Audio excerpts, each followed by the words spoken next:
Okay. Hi, everybody wave.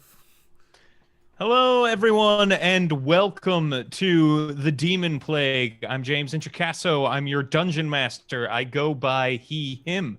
Let's go around the table, let people know who you are and who you're playing. Robert Adducci, let's start with you. Hey, I am Robert Adducci. I am playing Torsten Alehand. He is a human wizard, back from Colombia, and excited to play tonight. And my pronouns are he, him. And TK Johnson, who are you and who are you playing? I'm TK, they, them. I'm playing Isabel, and I just realized that I can't play her if I don't have my character sheet out. So, I mean, I can, but this gelatinous cube will surely destroy us. And Rudy Basso, who are you and who are you playing? I am Rudy Basso, he, him. I am playing Rain Bowie, a human monk who is currently engulfed. I'm not sure what the proper terminology. Engulfed in a gelatinous cube, which is has a very good stealth modifier, I assume, because none of us spotted it until I was inside of it. And Lauren Urban, who are you and who are you playing? Hi, I'm Lauren. She, her. I am playing Rock, the Arakokra rogue, who has never encountered anything like this and is probably going to panic. Excellent. Well, I just want to remind the people in chat of a few things. First, whenever anyone, me or the players, rolls a natural 20, we will do a PDF giveaway at the end. So however many natural 20s are, we'll be giving away some PDFs. One copy of this adventure, the Demonplague, which is level 1 through 20, almost 400 pages, and you will get that if you are the lucky winner. And then last week we gave away an adventure Lauren wrote. Might be giving away something that Robert wrote, and we might be giving away something that TK wrote, which I'm very excited to talk about this week. And in addition, we also have donations right here above my head. Check it out. If you give us bits, you can help out the PCs or have an NPC named after you. And boy, do they need those healing potions, because there is no cleric in this party. And as Rudy just covered, his character, Rain, is currently engulfed in a gelatinous cube. But how did we get here? Well, you all have been on the trail of Ralakai Gravemore, a necromancer who is abducting people who have been displaced from their homes thanks to a natural disaster that occurred, a comet strike. I guess that's a natural disaster. And it caused all these magical earthquakes and all this magical heat in this valley right above the spine of the world, melting the glacier. All these people were looking for a place to go that was safe, and they got picked up off the road by Ralakai, who is running experiments on them to find a cure for something called the Demonplague, this rumored magical disease that's been locked away under the ice. You took out his operation in Fort Frostfell, and from there you proceeded to Gardong Marhold, a dwarven ancient ziggurat to the dwarven god of greed, Abathor. There you freed several prisoners, including Elia Walrus, who is the niece of Bajalin Vidalis, a person who sort of sent you out on this mission and is the village master of Tomar's Crossing. You also learn that Ralakai Gravemore is conducting his experiments in the Star Elf Barrows, which is just east of Tomar's Crossing. You are currently west of Tomar's Crossing. After driving off or killing all of the bandits in the fort, except for Grant Ellington, you decided to explore the upper levels of the fortress, where you found carvings on the walls that made it clear this place was once where desperate dwarves were sacrificing goblinoids to Abathor to try to keep the Demonplague at bay. So while exploring, Rainbowy made friends with an animated rug that started following you all around and responding to dwarvish commands. However, Rain also found a gelatinous cube with his body, and that is where we stopped. So everyone, go ahead and roll initiative, and while you do that, I will remind you all that sort of the scene you're in, there are stairs behind you there is a gelatinous cube with Rain in front of you. Beyond that, there is a door. There is also a door to your left, which is made of strong stone and has a dwarf handprint where like normally a handle would be to open a door. And the door to your right is also stone, but it's just like a regular stone door like you've seen throughout the rest of the complex. So you're in a hall, 3 doors, the stairs behind you, and Rain is engulfed in the gelatinous cube. Now, what did you all roll for initiative? 22. 22. All right. Sorry. Excellent. And Rock got a 16. Oh, sorry. 16 for Rock. Isabel, what did you get? 4. Okay. All right. No shame. And I got a 13. Okay.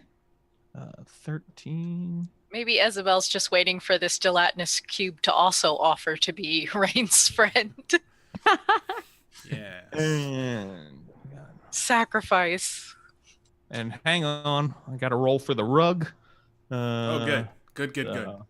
Oh, yay, our pet rug. I totally forgot. Yeah. Rug's got initiative. Can the rug engulf the gelatinous cube? So let us see here. So Rain, you are currently engulfed by the cube. So let's see here.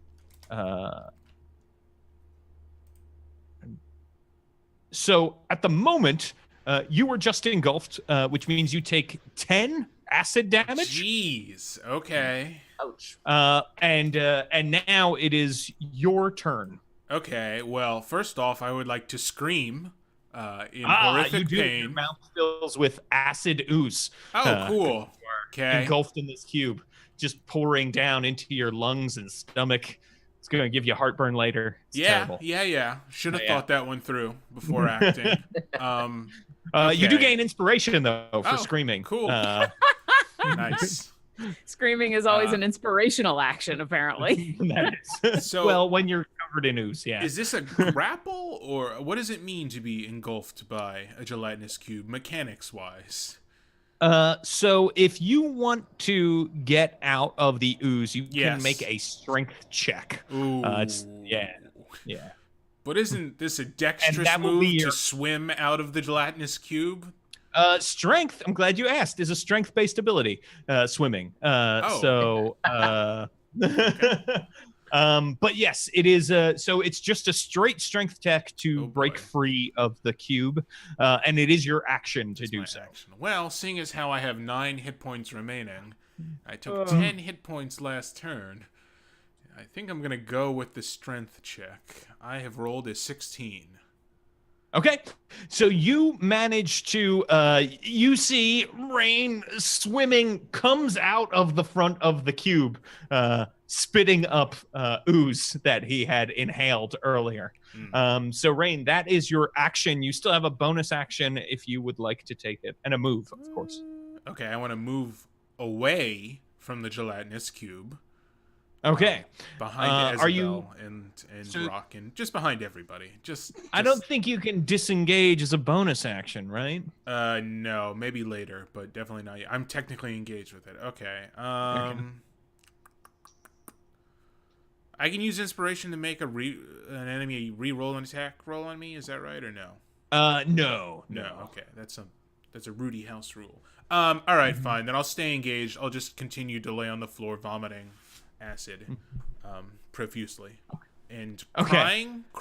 Yeah, gonna go with that. Okay, great. So you are vomiting on the floor and crying, and Rock, it is your turn.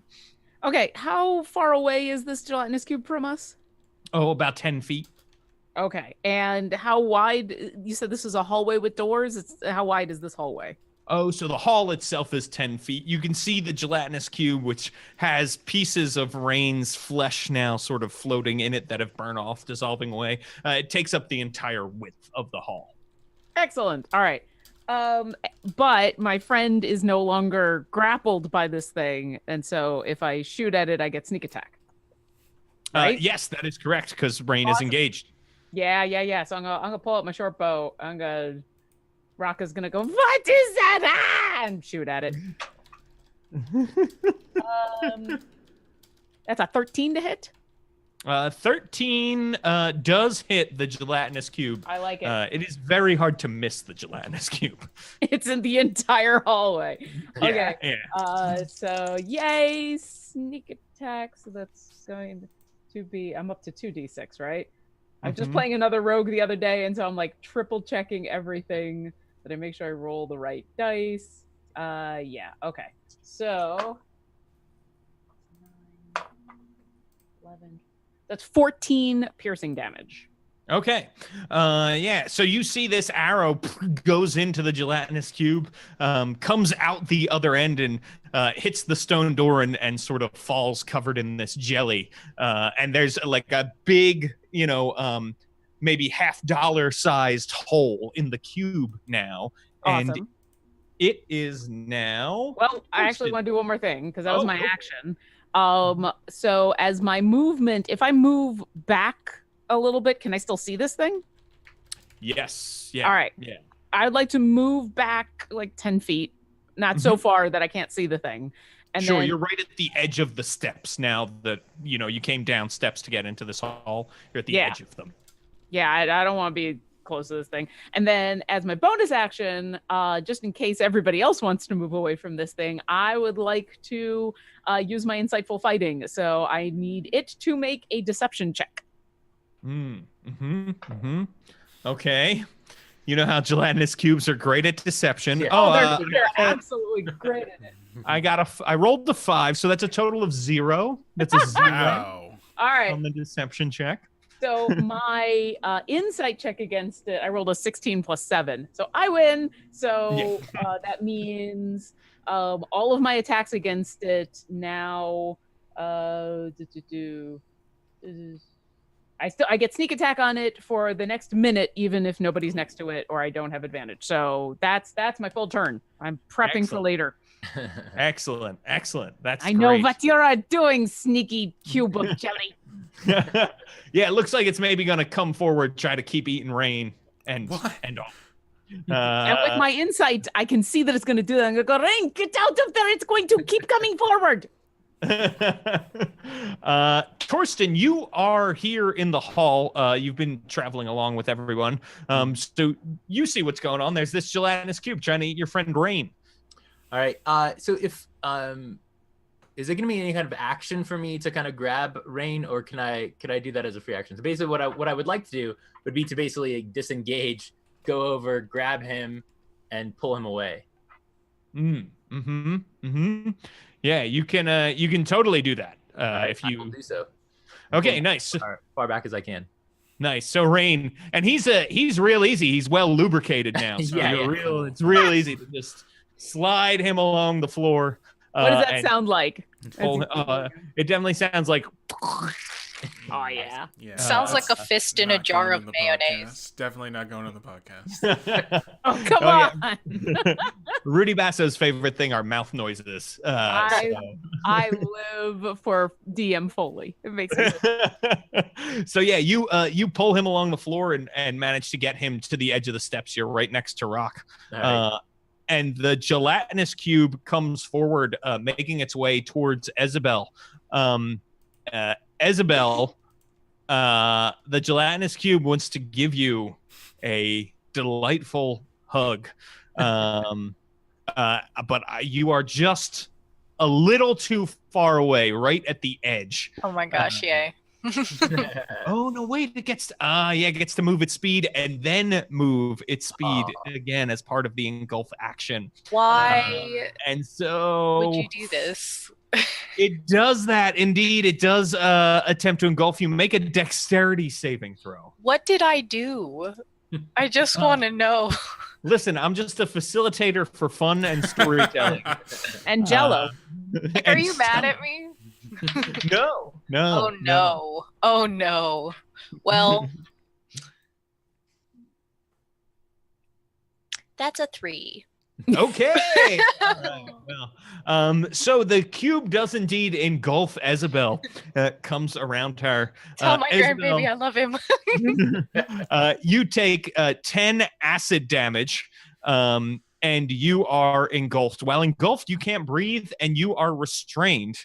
So you take that big old 10 damage right now. Ouch.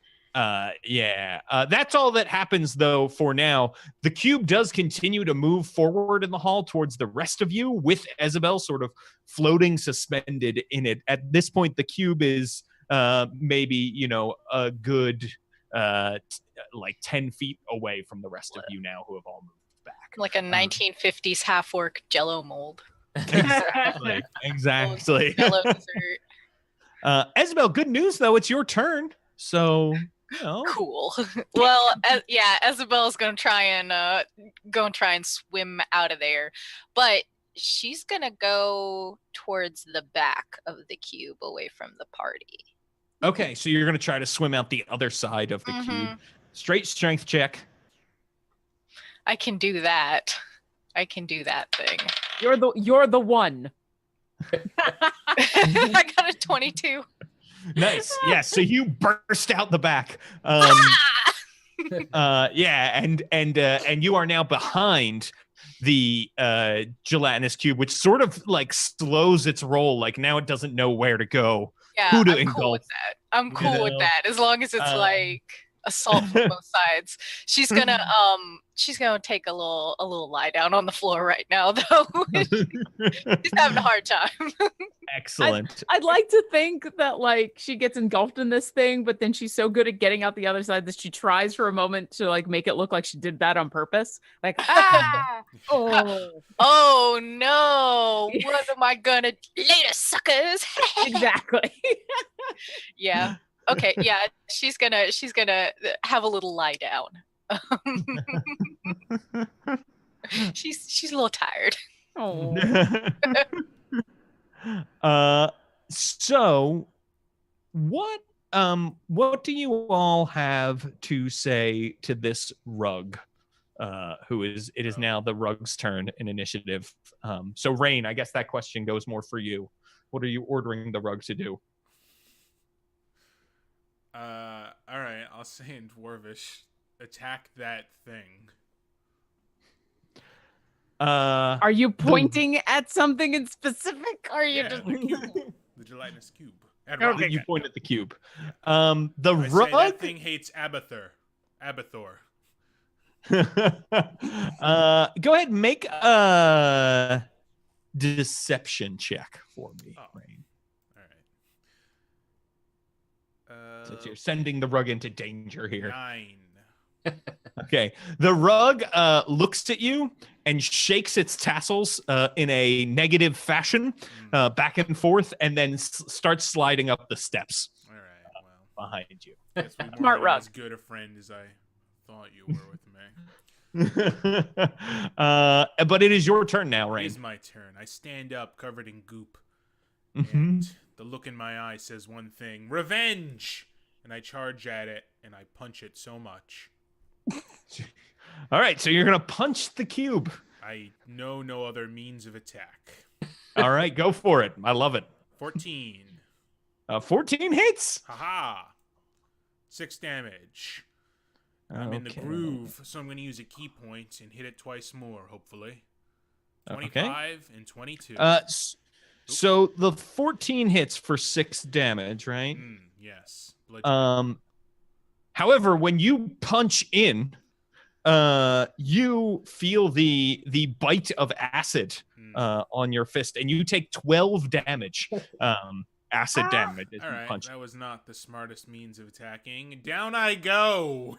Okay. Unconscious from punching, but not All right. the kind of punching you'd expect of getting punched. Giving punch, rather. All right. Giving punches. Yeah, and you the sort of this in your entire arm is missing its skin now, and you're just ew. it's a real gross. You look like one of those human body models in a high school science lab. Really? Ah. Ew. Yeah. Get fixed. Too real. Rock, it is your turn. Okay. Is administering a potion to someone else, is that a bonus action or is that an action? It is an action. Okay. Yes. All right. The only reason Rock is hesitating about doing this is because she now sees that she's like one of the few people that can do damage to this thing without also getting hurt. Mhm. But no, she's actually afraid that this thing is going to hoover over her friend and suck him up again. So she'll dart forward, which probably won't take all of her movement. Shove her one potion of healing in his face. Okay, so you shove the potion of healing into his face, and Rain, you regain 5 hit points. Oh, sorry, 6 hit points. Awesome.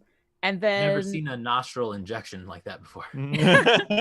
we have found in my home is the fastest. I'll tell you about this later. And then with any movement and like her, so as a cunning action, she can disengage. Can she use that and whatever movement she has left to like drag him away from the cube? Or if I do that, well, okay.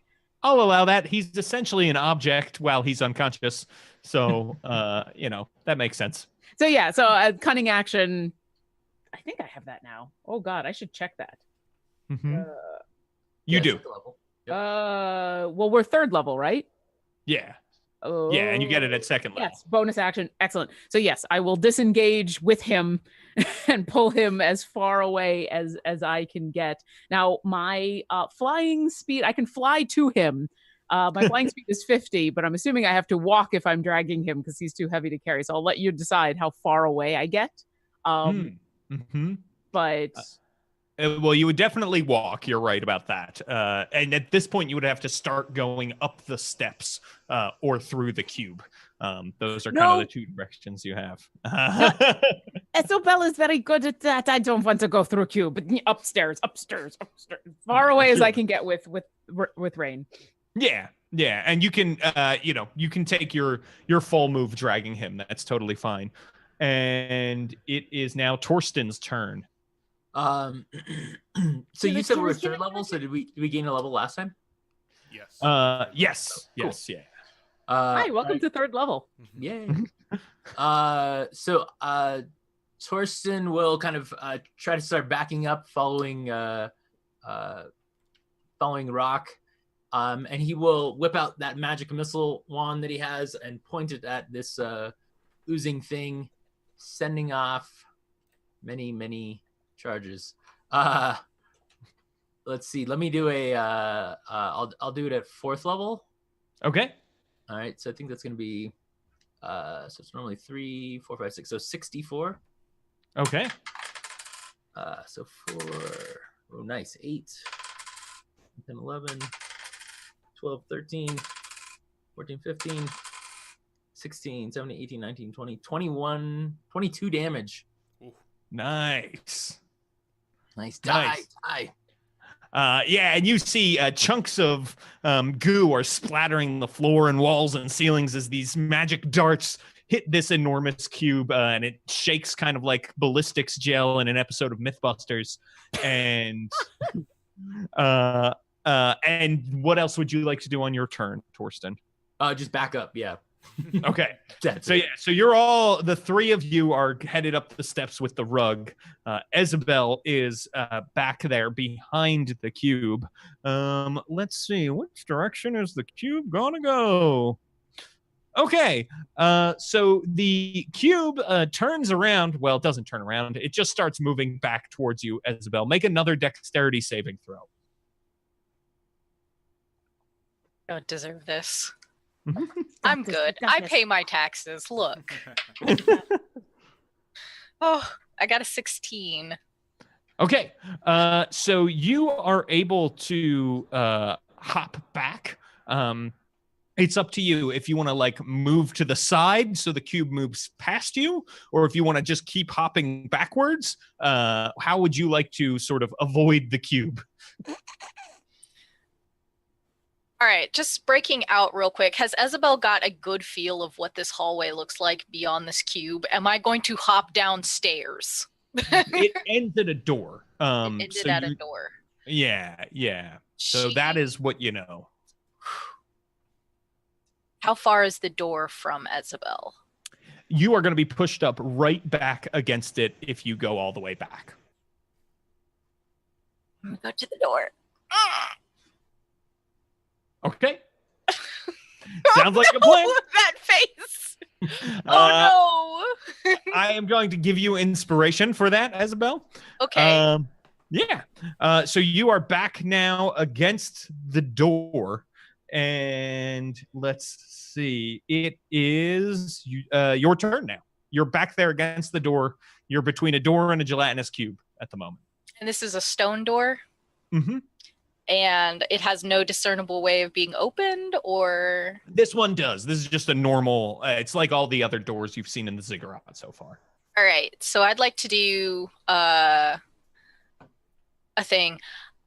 I don't know what Potion of Invulnerability does in 5e. I didn't see it on D&D Beyond. She go and drink one. Oh, okay. Nice. So Potion of Invulnerability makes you resistant to everything for a minute. All damage. So that means you take half damage from everything. Thank you, daughter-in-law. Yeah. And I like to think of it like you look like Mario in Super Mario 64 when the liquid steel sort of covers you. Or like T-1000 for people. Oh my gosh, that's awesome. Yes. I'm sorry, I'm really excited. I was just like, yes! Return it to the floor. Like get knife hands. Like, yeah, take this. Second of all. Oh, and that's for a minute too. Mm-hmm. Yeah, it is. Because this way, like if it swallows me up and I fail I fail some strength checks. Now it is an action to drink that, TK. That's fine. Did I notice at all if when the goo was like blasted off this thing, is the goo like moving, like its parts once it's been severed from gelatinous cube? I'm going to assume Isabel doesn't know anything about a gelatinous cube. Yeah, you can tell once the goo is splattered, it just sort of drips slowly down the wall. It doesn't look like it's moving. Okay. Now, granted, this thing's pretty slow, so it could be moving. It seems fast enough to get the job done, but okay. Well, that speaks well if she has to pull out a sword. And I think that's probably it, unless she can like try and jiggle the handle of this door. But other than that, yeah, you can open a door as it. That's no action. Okay. Is this door openable? Yes, it is. So you reach back and open the door, and you see there is this room that is covered in skeleton parts. And at the top, there's like a big altar to Abathar at the back of the room on this raised dais with all of these dwarven skeletons in armor sort of reaching towards it, and they all look twisted. They have these horrible features. Some have horns, some are growing claws. Over the altar is a skeleton in this really nice priest vestment that is old now, looks very old. And you can see their arms are hanging over the side, and there is a big, almost gaudy signet ring with the symbol of Abathar on it that is hanging over this skeleton. There's a lot of dead dudes in this room. Is that the end of my turn? Can I like look around, or is that the end? That's sort of the end. That's fine. For now, Yeah. You could move into the room though if you wanted to. I would love to do that. I would love to move into the room. And then just gently close the door. I'm invulnerable. Actually, TBH, I'm going to leave the door open because Isabel doesn't know whether or not a gelatinous cube can squeeze into the room. TK probably does, but if a gelatinous cube can't open or close a door by itself, maybe I can shut it in here. So maybe that'll work out. Yeah. And then next round she'll probably look at the bones and see whether or not they've got acid burns on them. All right, that's it for me. Excellent. And on the rug's turn, the rug stays on the steps, cowering. It's actually shivering, like sort of rolled up, going like this, against you, Rain, looking to you for comfort. And it is your turn, Rain. I am going to all right, I'm gonna drink my health potion. So, James, if you could tell me how much health that gives me. Sure, yes.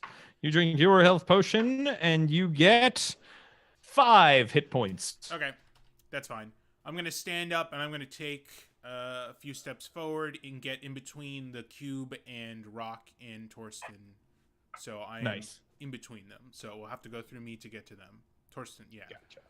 Okay, nice. Do you want to do anything else? Still have an action you could use if you want to. I drank my potion. Oh, that's right. Thank you. Thank you very much. And the so Isabel is in this room with these skeletons when all of a sudden 2 of the skeletons on the floor, these dwarf skeletons, get up and brandish axes that they have on their belts and run towards you, Isabel. I don't deserve this. But you're invulnerable. I thought we were friends. You're right. You don't deserve this. Does a 17 hit your AC? No. Okay. So they both miss. You're able to block both incoming as these skeletons rise and come after you. And it is Rock's turn. All right. I'm going to keep shooting this thing because what else can I do? So arrow. Okay. Oh, okay. 19 to hit. Okay. A 19 does hit. Let me ask, Rain and Isabel, are either of you still sort of close enough to be engaged with this thing? No, I wouldn't want to be engaged, but I would. Okay. Yeah. No, but I did my eye for. Oh, that's right. So I did my insightful fighting earlier, and that lasts for a minute. Yeah. So well, and if it chased me to the end of the room, then I am engaged with it, or I'm near it. Yeah, but we're good. We have the sneak attack figured out. So. Yep. Go ahead. I have seen into its soul, and I know what it is thinking, and so I can shoot it really well. Okay. 6, 11. That's 14 piercing damage. Okay, the 14 piercing damage is nice. So you put another hole in this thing as it goes through, and it is now. Do I have any sense? Is it getting hurt? Can you hurt Jello?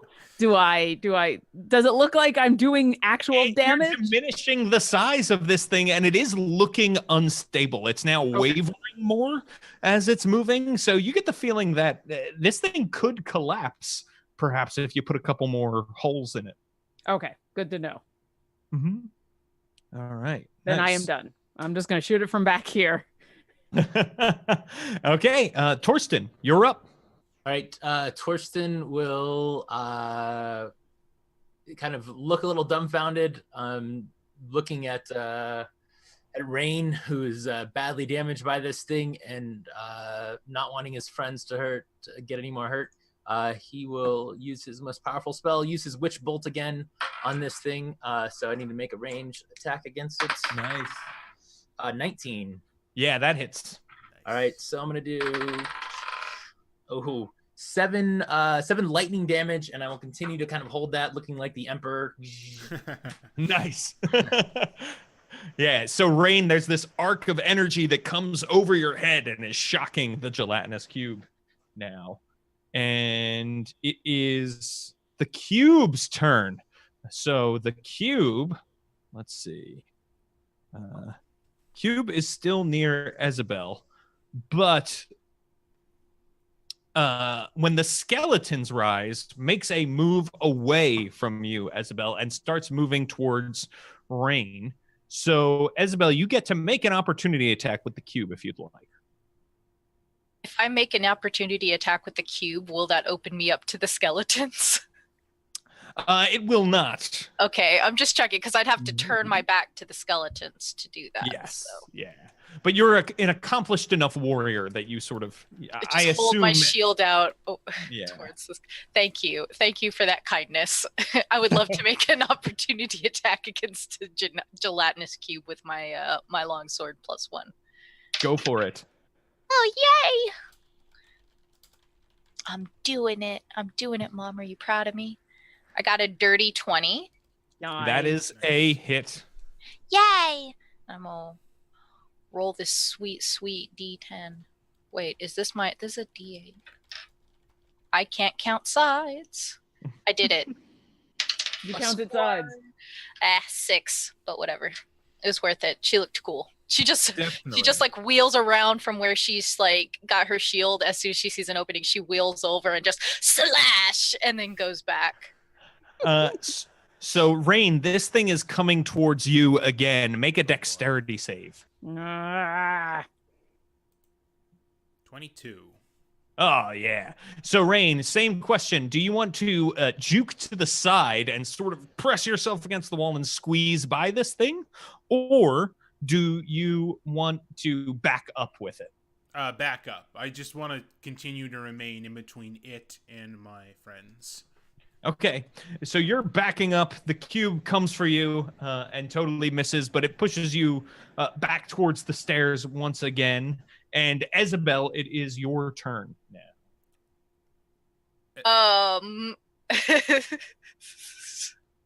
Isabel's going to like yell up the hallway, "Don't open the door, dead inside." And then concentrate. She's going to concentrate her next attack on the skeleton that is closest to her. Go for it. Yeah. I'm going to get you, skeleton. Unless I don't, in which case, don't at me. Oh, yes. Dirty 20. Yes. Yes. That's definitely. what I like. That's what I like. I like that a longsword +1 turns my attacks into a +6. So I could roll a garbage 14 and it won't matter. And I would also like to spend one of my superiority dice with a trip attack. Oh, all right. Okay, Yeah. go for it. So I'm gonna roll that damage first. So that's a 6 for damage, and then I need that skeleton to make a strength saving throw. Okay, I have rolled a natural 20. I'm Which mad but means- also happy. Yeah. Like, yeah. Which means the skeleton resists your trip attack with his hardy dwarf ankles. And at the end of this, we will be giving away a free PDF, so stick around in the chat. Rudy, what is our code that people can It is enter? going to be !spooky, because we are getting closer to Halloween. Nice. That's a week and a day away, right? Oh, I need to work on my Yes. costume. Oh. Yeah, so enter !spooky in honor of Halloween and TK's upcoming comic, so that we can win a free PDF. So go ahead, enter that in there if you are interested, and you need to be in the Don't Split the Podcast Network chat for that to work. We'll do this again at the end, and so you failed to trip. However, you do cut a nice slice of tibia off of this dwarf skeleton. Is there anything else you'd like to do, Isabel? Nope, just settle on back. Okay. The rug continues to cower, and it is your turn, Rain. Okay. This is confusing. My way of fixing things is usually to punch them, and in this case, punching the problem does not fix things. It does the opposite. It makes things worse. I think I'll just use my action to use dodge. So, Okay. Set myself up if I'm attacked again. And Definitely. that's all I'm gonna do. Do you not have a weapon of some sort? Nope, got rid of it. Took when I decided to do the path of the open fist, or open palm rather. There's no sword in open palm. Ah, You can't hold it. Your palms are always open. Exactly. that is very zen. I can see Isabel fighting skeletons through the cube, and I'm like, that looks fun. But I'm over here, so I could punch those. yeah, exactly. Speaking of skeletons, well, Isabel, I have some good news, which is for the chat because I rolled another natural 20. Another natural 20. Yes, so exclamation point spooky again if you want to win a free PDF at the end of this. And Isabel, you know what that means? You are going to take a big old 8 damage. But you're still invulnerable, right? Yes, you are. So you only take 4 damage as the skeleton's axe bounces off you. The other skeleton misses entirely, and it is Rock's turn. As I am going to continue to shoot this big square. I am very upset at geometry right now, and I have never been so unhappy with squares. So Nice. And I am going to use my inspiration because I really want this square dead. So. Okay, that is 14. 14 hits. Oh, thank you. Okay. 5, 6. It's 11 piercing damage. Okay. So you strike the square once more, just as it's coming towards Rain, and boom, your arrow goes right through, sailing by past Isabel into the room with the open door at the end of the hall, and the entire cube just collapses as it passes through. And the gelatinous cube is no more. Awesome. And as it collapses, so I see it collapse, and I watch my arrow go through, and I see these 2 skeletons down. Do I actually see the skeletons, or I just see Isabel you fighting can see something? them because it's right at the end of the hall, and she's battling them. Perfect. So this geometry is dead, and now I've got a new target. I gotta go help Isabel. So I need the skeleton that she's currently the one that Nat 20'd her needs to make a deception check. A deception, yes. Skeletons renowned for their amazing. I got another 0. It's another 0. That's good because I only rolled a 12. Okay. My insightful fighting now moves to that guy. And Okay, I nice. will point and say to Rain, look, stuff you can punch. Oh yeah. And she'll be done. And Torsten, it's your turn. All right, seeing the ooze fall, I look to Rock and say, "Good job!" And I will kind of rush forward a little bit. She'll high five you as you go by, and reach out with my magic using Chill Touch, which is neither cold nor touch, and touch one of the skeletons. So I got a nice 24, almost a 20, but not quite. Okay. 24 to hit it. And what sort of saving throw is this? It is not. It is a ranged attack. Oh, sorry, you just gave me. Yes, 24 definitely hits. All right. And I do 5 necrotic damage, and it can't regain. So it can't regain hit points, but also it's undead, so it has disadvantage on attack rolls until the end of my next turn. Oh, nice. That's awesome. Okay, so yeah, and you see the skeleton sort of weakens under the weight of its armor when this ghostly hand gives it a touch, and it crouches down, and it is now Isabel's turn. All right. So how many skeletons are like right there? There are 2 next to you, and it looks like there are more on the floor, but they have not animated. Oh man. I'm gonna keep my attention on those 2 then, and go ahead and do another slashy slash. Nice. Hiya! Nice. Go for it. I'm gonna do it. Cool. I'll roll a nat 1. It's fine. Okay. Nice. Nat 1. Yeah. It's a 7 altogether, but whatever. It's fine, I guess. I'm very sorry. It's okay. But it is the rug's turn. And Rain, the rug moves up next to you now that the gelatinous cube has died. What a hero. Looks up expectantly with its tassels at you. Like the rug in Aladdin. Yeah. Okay. I say, go fight those guys. And I point at the skeletons. It seems happy to oblige now, and begins moving forward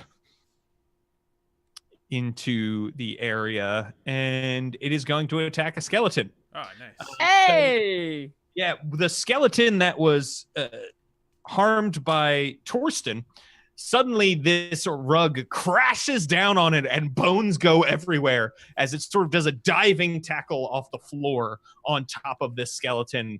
It looks like an attempt to smother the skeleton, but it really just breaks the skeleton into many pieces. Jesus. And it is your turn, Rain. All right. Oh, man. So I go to take my shirt off, but my shirt's been burned off by the gelatinous cube. Just my shirt, though. And so I'm going to run forward at full sprint and Liu Kang martial arts style flying kick this skeleton that's fighting Isabel. Gotcha. Okay. So yes. So this rug dives in, followed by a foot first Rain Isabel. And go ahead and make an attack roll. 15. That hits. For 8 damage. Okay. Yes, you break apart this skeleton as well, feet first, and you land on a floor covered with bones as you come in. And we are out of initiative now with both skeletons. Yay. Nice. I'm still crying. Yes. Yeah. So you can all see now what was in this room. There are skeletons on the ground. It looks like the rest, at least at the moment, are not moving. Yeah. Rock is gonna like poke her head and be like, so how do we know that these are not gonna be alive? And can she like make a check to see, like a perception check or an investigation check or something to like make sure they're not gonna come to life? Sure. Making perception check. Okay. She doesn't trust this. Mm-hmm. Ooh. That's a 23. You don't think so? It looks like everything is very quiet here at the moment, and nothing is moving, even to your literal eagle eyes. Were those other skeletons in full, like, were they pieces of bone that came together, or were they full skeletons that just stood up and went and attacked Isabel? They were full skeletons that stood up and attacked. And that's actually most of what's in here are full skeletons. All right. I'm going to start stomping on them. Okay. All right. So Rain is going through desecrating the dead. This is how I fix problems, remember? Punching and or stepping on them. I like this. Overcompensating right now. No, this is good. I like this. I couldn't see whether any of these are gonna come to life, but this fixes problems. And she'll cheer Rain on. Just to be on the safe side, I say as I continue smashing. Guess if they don't have any legs, they can't run after us, huh? Exactly. So there's a cloud of bone dust now in this room as Rain is stomping dwarf skeletons left and right. Rain, you are doing this. You eventually make your way up to the altar where there is the skeleton finely dressed in priest vestments with a enormous gold signet ring around its bony figure. All right, I'll pause for a second to inspect this one further. Okay. Go ahead, make an investigation check. Sure. Ooh, I'm not good at that. 2. I'm very not good at that. Okay. Yeah, I mean, it seems like it's a skeleton wearing a nice ring. Ooh. Part of me wants to take the ring, but also part of me knows not to mess with weird god magic. So, Torsten, do you want to, like, I don't know, make sure this thing doesn't come alive and... Yeah, can I, what do I know about, this is, I assume these are all, like, priests of, what is the dwarven god, Abathor or something Abathor, like that? yeah. Yeah, so, what is their sort of, I don't know, what are their ideas on undead? Obviously, like, do I think that these undead were like made by them or something else? Go ahead. You can also make a religion check. There are symbols on the wall. All right. 22. Okay.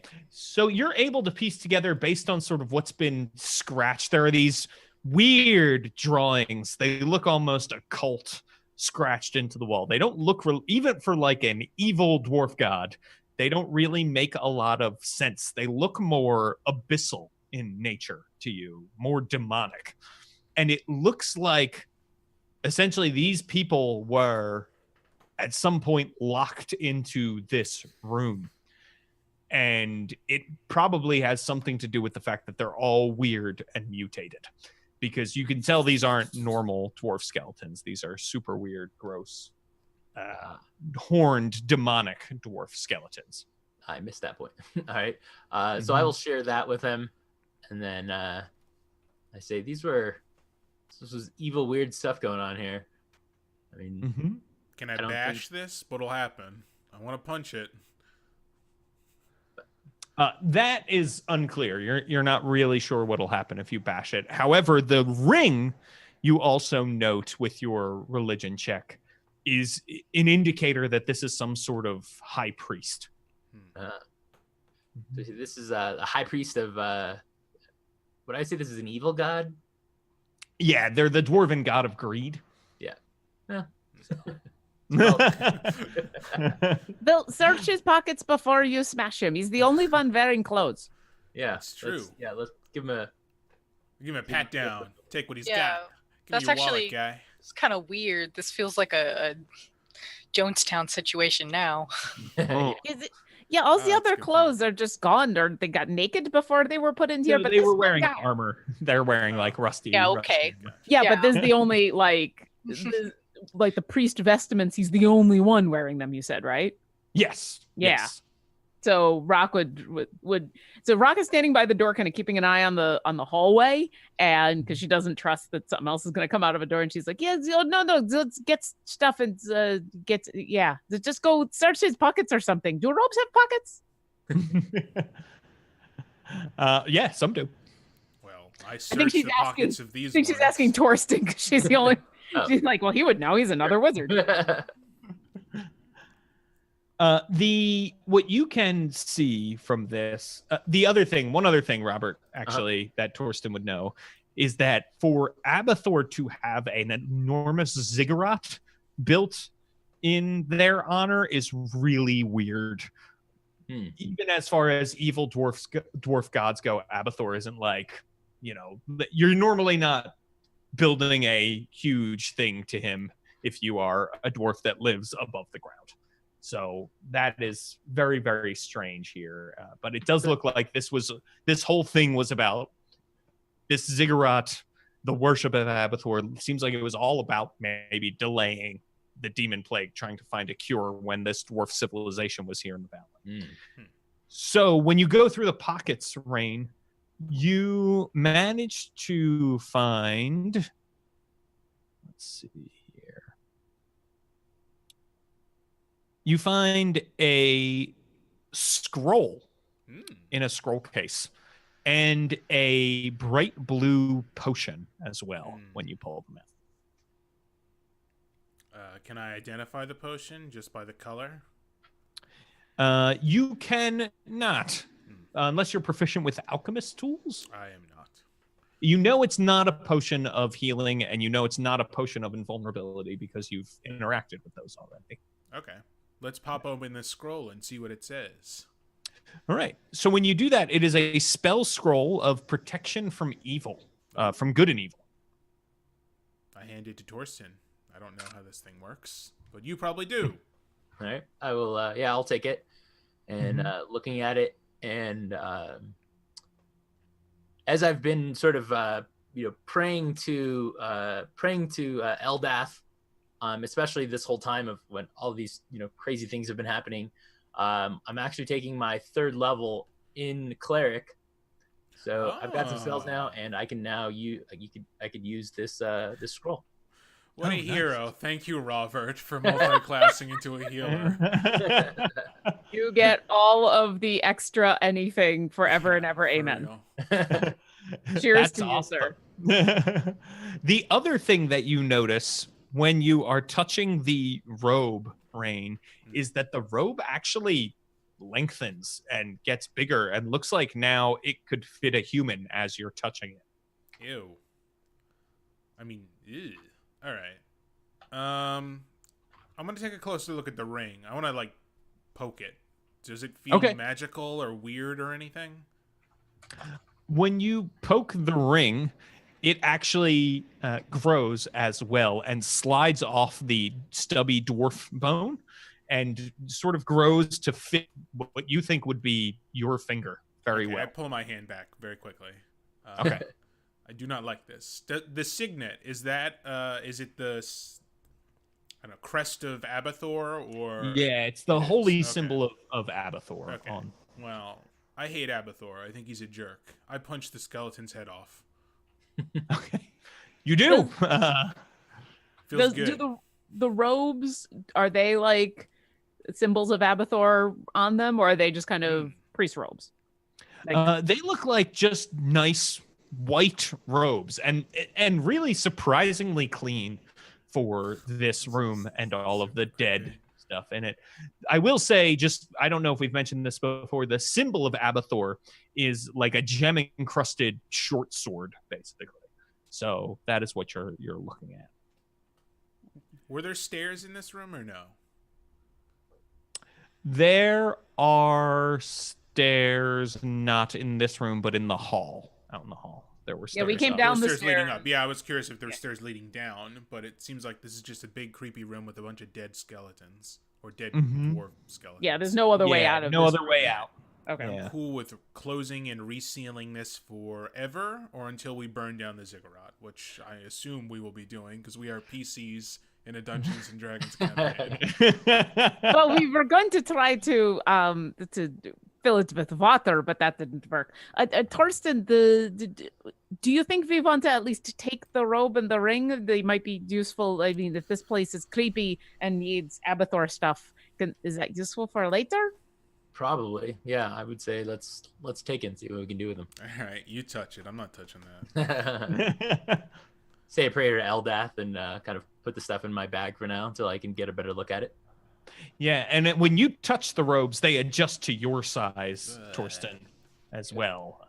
You and Rain, because you're both humans, it's probably not as big an adjustment, but you can feel like the fibers shifting around and stuff. Same thing with the ring. You see it grows to fit your finger when you pick it up.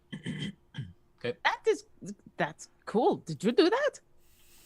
It's magic. Not my magic. Okay. Okay, so this hallway, so we came down the stairs and we went basically to the end of the hallway with the door. There's still the stone door with the dwarf handprint and the other stone door, right? Yes, yeah, that is correct. You have doors to the left and right. So one is the handprint door and one is the other door. Rock is going to turn to all of you and say, do you want to stay here and I'll go like examine those doors and see like which way do we want to go? Yeah, I'm curious. Hey, Rug. Do anything with the handprint door? My friend, the Rug. Rug looks at you with its tassels. Is there anything that will attack us behind this door? And I point to the one with the handprint. Rug shrugs like this. Oh. What about this door? And I point at the other one. Rug shrugs again. Oh, Rug. Rug, do you have a name? Rug shakes its tassels back and forth. Rug, would you like a name? We can't keep calling you. Right. Rock, we talked about this. Not all magical things need names. No, but it wants a name. It asks for, and if we're gonna talk to it, we're gonna ask it to go like look at things, we should at least it should have. I mean, calling something a rug is very impersonal, don't you think? All right, Eric Kokra, go for it. Name it whatever you want. Okay. Isabel just like smacks his shoulder, like, "Don't be racist." Well, it's not the racist. That is my race. That makes sense. Rug, so do you have an idea of what name you want? Rug shrugs. Okay. So this is a dwarven. It's a dwarven ziggurat. Yes. Were you created by dwarves? The Rugnods. Okay. Does someone have a? I don't speak dwarf. Are there like dwarf names? We should give it a dwarf name. I don't trust Rain to do this. I speak Dwarven. What's like a version of Bob for like dwarves? A version of what? Bob. Like boring a name? plain, boring, like, oh, my 12 people. Like, what is name that would be very common in dwarf language? Gorf. Agnar. Gorf. Gorf? Gorf. I told you not to trust him.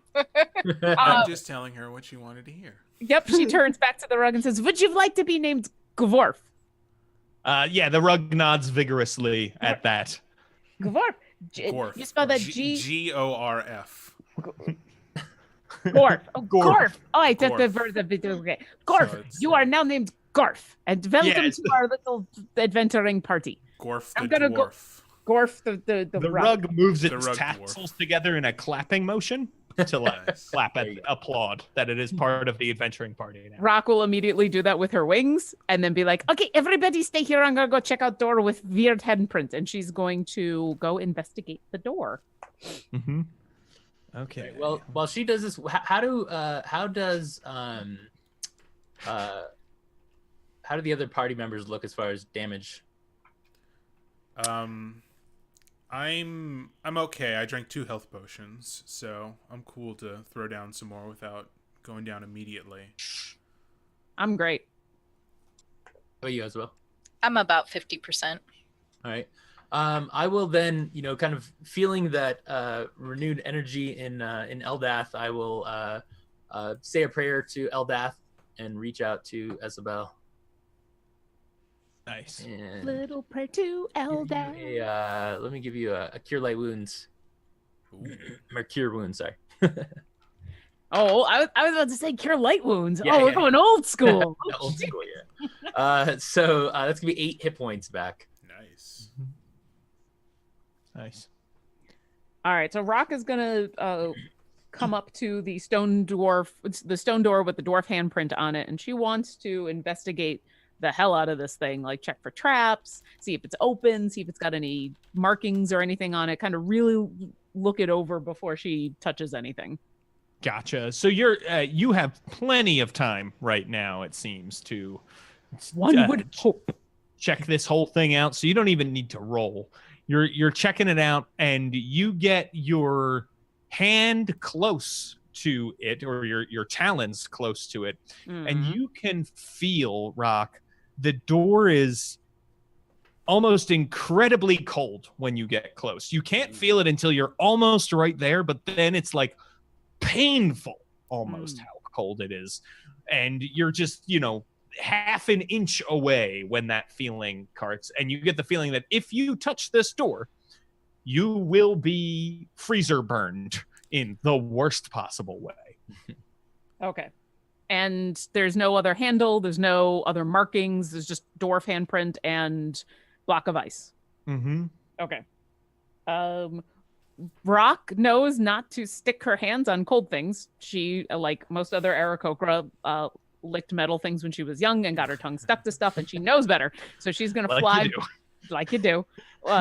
You have to investigate before you know for sure. She's going to fly back into the room with everybody and go, is there a skeleton hand somewhere? Is it like, did you smash all the hand, or is there still a hand somewhere? And she's going to start looking around for like a dwarf skeleton hand. You are definitely, among the bones, you're able to find a complete dwarf skeleton hand in there. Nice. I'll be right back. And she flies over, and she is going to use skeleton hand on handprint on the door.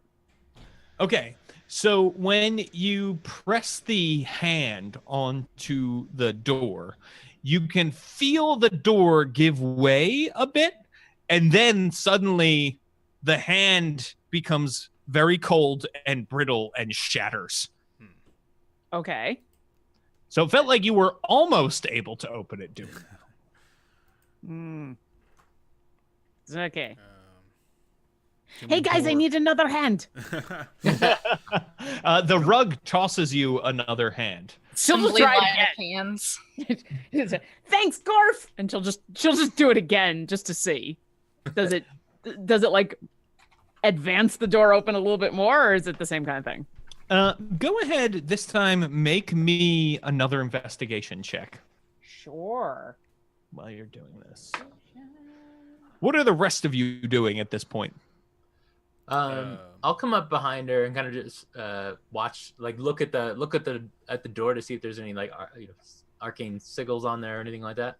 Can Okay. you mage hand it? Isn't that a cantrip in this game? You could mage hand as a cantrip, but Torsten, when you get close, you feel the ring vibrating in your pocket that you picked up. I got a 12 on the investigation. Okay. So, Rock, when you push it in, the same exact thing happens. The hand shatters, but you can see this time that the frost on the hand originates on the dwarf's ring finger. Okay. And then spreads out throughout it. She'll drop what's left of the hand as Torsten walks up and says, "Oh, that's weird. It keeps doing that like from ring finger out. But I don't want anyone to put their hand on there because that's just going to burn, shatter, be bad." I pull the ring out and I say, "Yeah, this is. I feel it vibrating as I get near the door." And you can see the symbol of Abathor is now glowing blue when you're close to the door and you pull out the ring. Rock will hold up her hand to Gorf and say, "Hand me." Gorf tosses another hand. I will put this ring on your finger. Yeah, on the skeleton hand's finger. Yeah. Nice. Okay, skeleton hand finger door. All right. So as you do, there is the glowing of the ring becomes super bright and fills up this hallway, and the door pushes open, and you come into a room that has a couple of vases that are overflowing with coins and gems. Oh. And there is also a big tapestry in the back and a pedestal. And the pedestal has these two bracers on it that are, displayed crossed on it. And there is also a short dwarf-sized dummy with leather armor on it when you come in. The tapestry depicts so what you can see is there is this enormous, like, three-faced, it's one head with three faces, and it has the legs and tail of a scorpion and this gross humanoid body that ends in claws, and everything is covered in sores, and it has these mouths and eyes, and it is belching out on this tapestry all of this black pestilence. And below that there are these depicted dwarves who are cutting up goblinoids, and that is what the tapestry depicts. Ew. Super happy. Yeah. Ugh. Okay, so first, the hand with the ring on it, does that disintegrate, or is that still okay? The hand is still okay. Okay, so Rock will turn back to Torsten and just hold the hand out so he can take the ring. Thank you. She'll stash the hand for later because you never know when you need another hand. And then, so on the opposite side is this tapestry. You said there's the two braziers like in the far corner. Mm-hmm. And then there's this weird dummy and then gold and jewels and gems. Does she see any obvious like traps or gelatinous cubes? Because now she knows to look for traps and gelatinous. Smart. Go ahead and make a perception check. Sure. Oh, that's a 7. You do not see any traps or gelatinous cubes. Okay. Is this the thing that gets... No, that's my insight. Okay. Okay. Do we want to check this place out? It looks okay, but it looks scary. we can send Gorfin first. If Gorf wants to go, sure. Gorf, come here. All right. Rugs are not people, okay? Gorf goes first. No, the rugs are not people. Rugs are rugs. Come here. Would you go on in and just look around, see if you see anything bad? So Gorf nods at both of you and goes in, sort of does a perimeter check, and then circles. This is a circular room, so circles all the way back to the center. Are there any other exits or entries? Doesn't seem to run into anything. Okay. There are no other exits or entry in this room either. Okay. Gorf, touch that dummy thing. Give it a high five. Gorf A high tassel. shrugs and goes and high fives the dummy. Good job, Gorf. Yeah, nothing happens. Yeah. All right, Torsten will kind of step inside tentatively, kind of looking around, trying to see if anything is out of place. Mm-hmm. Yeah, everything. I mean, it is definitely some sort of like, hey, we were keeping treasure here room. Mm-hmm. But it seems like everything's okay. I would think that dwarves of the god of greed might put some traps or something. Although maybe the ring was good enough protection. But I will start looking around and just kind of being somewhat apprehensive. Expecting there to be a trap kind of thing. Okay. I didn't see anything, and the Garf seemed to think that Gorf everything seems was okay. Yeah, he didn't explode. Go ahead and make an investigation check, Torsten. All right. That I rolled a 1, so no. Okay. Jeez. Yeah, that's all good. Yeah, looks good. Rock's gonna walk over to this tapestry and lift it up and see if there's anything behind it. Okay. So Rock, when you lift up the tapestry, you see there is a small treasure chest behind it. Hey, like in an inset or like in another room? Like Yeah, there's like a little alcove carved out behind this that the tapestry was hiding. oh, hey, anybody see a key? We've been very lucky with that so far. And she'll take a quick look around the room because it seems like every time she goes to pick a lock, someone immediately finds the key. It does not look like there is a key here. Okay. The golden vases, are they on pedestals or are they just in the middle of the room on the floor? They are up on like stone altars, basically. So yeah, sort of like pedestals, but wider. I'm gonna touch the pedestals. Is there like a pressure plate underneath these, or does it feel like hollow in any way? They feel solid. The pressure plate, there is no pressure plate. Sorry. Okay. And they feel solid. But go ahead, you can make an investigation check. Sure, I'll make an investigation check too. For I don't know, is there scorpions hidden inside these vases? 10. Okay. Yeah. No, seems like everything's fine. I pick one up. Okay, when you pick up a vase, it melts into acid in your hand. Of course. It's a gelatinous vase, and Rock is gonna shoot it. You take 12 acid damage. Back down I go. I was Unconscious. actually about to say, maybe James is just doing something nice for us and letting us have some treasure. But I rescind that. I take it back. You're still a monster. I can't believe this. You said you go down, Rain? Yeah, I had 11 health. Oh. I'm sorry, but I'm not. Yeah, you're not. Rock immediately shoots the other vase and says, "It's a gelatinous vase!" Before I go down, I say, "It should have been Gorf," and then I fall to the ground. No! Gorf, don't listen to him. Gorf comes over and lays across you like a funeral blanket. What a pal. Just smothers him. Finishes the job. Just like, I will rush over to Let Rain, it happen. throwing Gorf off and say another prayer to Eldath.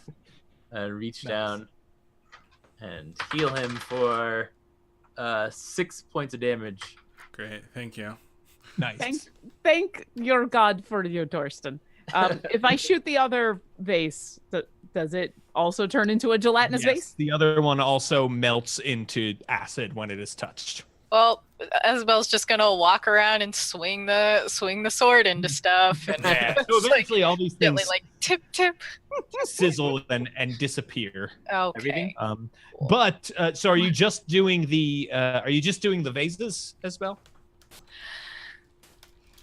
You know what? You asked me that, and so the answer is gonna be no. She's not gonna like hit anything hard enough to like immediately annihilate it, but she's gonna like thunk on it, you know, just to see if it so when you sizzles. do it to the bracers actually just fall off the pedestal and clatter to the ground, and the armor stays intact while you poke it. In fact, you would expect the armor to at least be marred or something by your fine magic sword, but the armor stays wholly intact and looking like new. And the chest is fine when you bang into the chest. This is like that Dark doesn't mean Souls. anything with this chest, though. It This is doesn't like mean Dark anything. Souls, where you just run around whacking things, making Lying sure in they're not wait. mimicked. Yeah. I want to go pick up the bracers and see if there's anything of He's interest. inside. So yeah, the bracers, the bracers, you feel magical when you touch them. Right. Yeah, you can feel the magic radiating off them. You definitely know as a wizard that, hey, that's what these are. Once Isabel hits the chest, Rock feels convinced this isn't like a gelatinous chest, so she'll pull out her thieves' tools and try to open it. Man, Go that ahead. could still be a mimic. I don't care. Isabel doesn't know what mimics are, but TK is like, I'm stressed. Yeah, Rock doesn't know what a mimic is, but you've hit it, and so she thinks now it can't be a gelatinous object, and so it's fine. So Didn't that's... bleed, but I always have to double check this. So this is my sleight of hand with thieves' tools? So this is a dexterity check plus your proficiency bonus because you're proficient in thieves' tools. Okay. So So yeah, it's basically the same. So plus 5. if you have expertise with them, it's double your proficiency bonus. I haven't gotten expertise just yet. I've also rolled a 2. you don't have expertise at level 3. No, I don't think that comes until later. I know. It's just. Oh, okay. I for a moment I'm like, do I? Oh no. So Well, because I've got Rock- the thing. I do have expertise, but it's on my insight. That's what it is. Oh, that's So yeah, I rolled a 7. So you fail to pick the lock. Mhm. And when you do, a small needle shoots out at you. Oh no. Ah! And does a 21 hit your AC? Holy crap! I just rolled very high. It And I'm right there. I'm like, in your neck. You take 1 piercing damage. Make a Constitution saving throw. Oh gosh. Oh my god. Why are we? oh, okay. I rolled really well. Constitution. That's an 18. Okay. So you take only 5 poison damage. Oh my gosh. I thought you were gonna say like. And it feels like you like your vision goes blurry for a moment, but you're able to shake it off. Her feathers fluff a little bit, and she's like, ah. Chests are trapped. I'm gonna have to remember that, and she'll like make a mental note. If how small is this chest? It's about the size. It's maybe 1. Yeah, give it to Foot. me in igloo cooler size. Yes, yeah. It is the kind of igloo cooler you'd bring to the beach for 2. Oh, nice. So it's a good size. So can Isabel pick it up? Yes, definitely. When you go to do that, Rock will hold out her hand. She will try to mom hand you. Oh, can Isabel pick it up from behind, away from the lock? Yes. Since she saw a needle go straight yeah, in. 'cause- So you'd have to like get in there and get around. Oh, but she'll you could just lever with her sword and Ah. like. Yeah, because Rock would immediately be like, no, wait, there's a trap there, and I set it off, but I don't know if it's done. No, hold on. Yeah. Can I do that? Can I lever it Sure. away from the wall and then pick Yeah. it up? Mm-hmm. You're And then- able to do so, and when you do, you hear it click again, but this time nothing happens. Okay. Can I throw it as hard as I can against the opposite wall? Yes, make a strength check. I would love to. It's like, Just anyways. these tools for babies. Throw it into my fist, okay? I want to explode this thing. I got a 19. Oh, Okay. nice. So yeah, you throw it into Rain's stiff-armed fist, and it's like a piñata effect. Coins go and wood shards and just everywhere goes flying, and they clatter to the ground. They do not burn you when they hit you. So yeah, you That's good. get coins Nice. all over the ground. And when you do Awesome. that, Dwarf goes around and starts like scooping them up on top of itself. So it has all of these coins on top of it now, and then sort of rolls up into like a bag that you would see in like a 1930s cartoon where someone would put a stick around it if they were like running away. Nice. Nice. A literal carpet bag. I love it. Yes. Beautiful. Yeah, exactly. Gorf, that is so cool. I did not know you could do that. Good job. Isabel gives Rain a very satisfactory high five. Nice. I do it with my severely burned hand. Yeah, it's very tender when you give that high five. She's wearing chainmail too, so she's probably wearing like a Oh, chainmail yeah. glove. So it's like, Oh yeah, you pull back, you have some of Rain's skin now. on your- He's got like a waffle pattern in his hand. She just, Oh no. wipes it off on Torsten when he wasn't looking. So given how now some people are damaged, do we think we need to like take a rest here? Or are we? I'm ready to burn the ziggurat to the floor. I'm trying to think of the mechanics of destroying a stone building with fire. Maybe alchemist fire will do the job. Oh my No, god. there is still that one more door we should go through, but I think Torsten makes a good point to maybe this, because there's no other exits out of this room, so maybe yeah. stay here for a little bit, and I've got some to take a Take a short long rest rest is what or short Rock is. rest? Just take a moment and like heal up a little bit. 'cause, Sure, yeah. ow. So yeah, Spend you all some are good able to dice. take a short rest in this room. You can also, while you're doing that, sort of check out magic items and see what they do if you Yeah, want. yeah, definitely. Heck yeah. Gonna Okay. Roll a hit dice. I'll spend 2. Yeah, I'll spend all 3. So this is quite the bounty here Ooh. that you all have found. So it is 200 gold pieces and 512 silver pieces were in that chest. Nice. The potion that you found, Rain, is a potion of hill giant strength. Hey, cool. I hand it to Isabel. You also found the ring, right? And the priest's robes function as a cloak of protection, which gives you a Oh. +1 bonus to AC and your saving throws while you wear the cloak. If someone were to walk around in the open with priest's robes of Abathur on, what would the general reaction be from the populace? So the robes actually don't have Abathur's symbol on them, Oh, okay. but bad. Ah, yes. Just in case you were wondering. So the ring is pretty cool. It is a ring of truth telling. While you wear the ring, you have advantage on wisdom insight checks to determine whether someone is lying to you. But Oh, that I don't has- need that. I can do that, but I'm good at that without evil ring. Because the ring has a symbol on it, right? Yeah. Yes, yeah, it does. It has a symbol of Abathur on it. 8. Oh, nice. How about those bracers? And Oh, leather? yeah, bracers. So the bracers are bracers of defense. Ooh. You get a +2 bonus to AC when you are wearing no armor and using no shield. I would like those. And so we had the bracers, we had the cloak, we had the ring. Oh, the armor is a suit of leather armor +1 that also resizes to fit whoever wears it. Nice. Ow. Okay.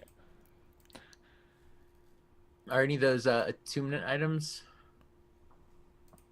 So let me see. I believe, yes, the bracers of defense require attunement, which again, that's something you could do during a short rest here.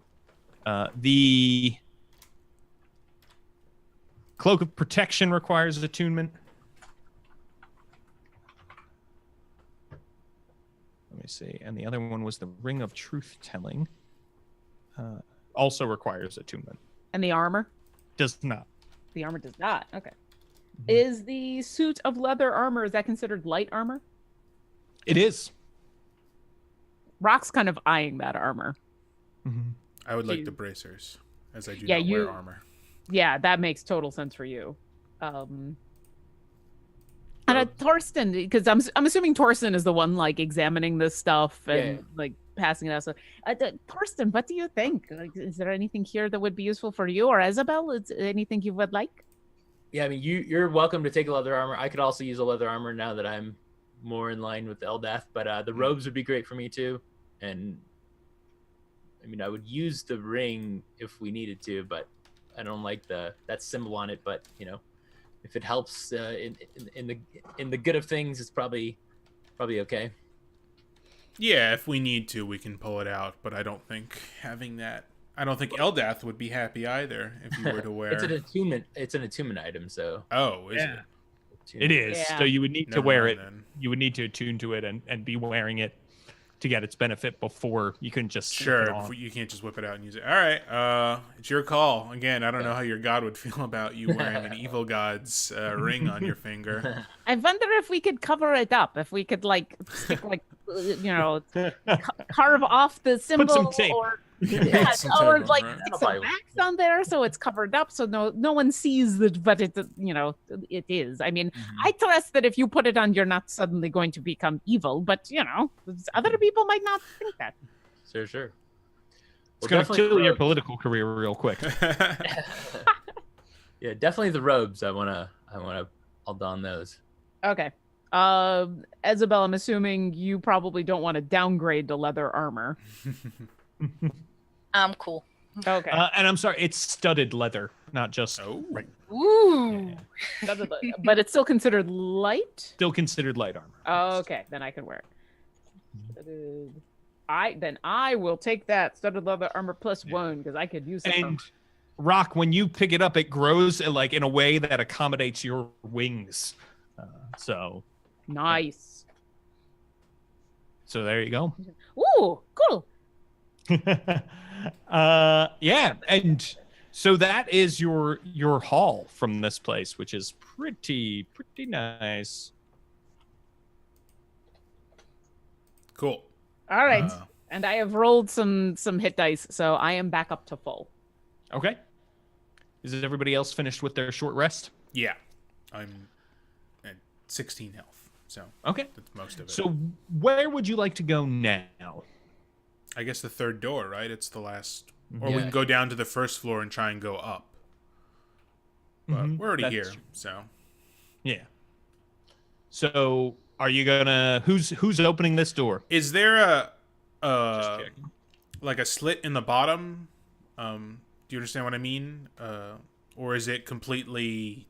They're the way- pretty flush. This dwarven Okay. engineering stands what I up to meant, yeah. time. Yeah. All right, I was gonna send Gorfin, but No, Gorf, wait. Like, so you go to send Gorf and Rock goes, wait. And she'll walk up that's to the Rock. door and she'd like to inspect it for traps and is it locked and all the roguey stuff she's quickly learning how to do. Gorf pats you on the shoulder in thanks when you do that. Rock misunderstands and gives Gorf a high five, a high tassel five. Gorf loves that too. Okay. And then is this a investigation? Yeah. Okay. Ooh. I rolled a 19, so that's a 22. Hey, look at that. Yeah, you think this door is pretty safe to open. Okay. And is it locked or unlocked? It is unlocked. All right. I'll open it a little bit and like peek in. Okay, when you open it and peek in, you see It's a mouth and I die. stairs leading down. Stairs. There are stairs. We're going down. We're going down to the bottom floor of the evil cake. Actually, this yes. would be because the ziggurat is 3-tiered, right? So there was That's right. We came in the top. This is the second floor. So yeah, these might be the stairs going down to bottom floor. They are. Indeed, they are. Okay.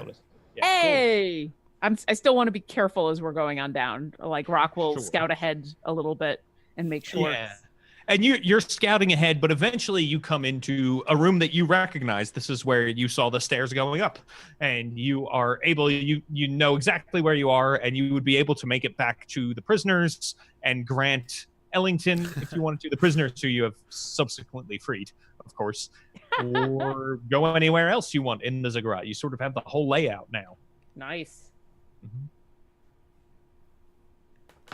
Mm-hmm. Vel, we figured out what's going on upstairs, and no one should go upstairs and die anymore. So that's good. Mm-hmm. Yeah, definitely. So where would you like to go now? What would you like to do? I feel happy with the ziggurat. We have conquered the ziggurat. I would like to burn it down, but I don't know that that's possible. Thorsten, does your god give you like holy fire you can rain down on this place? Great question.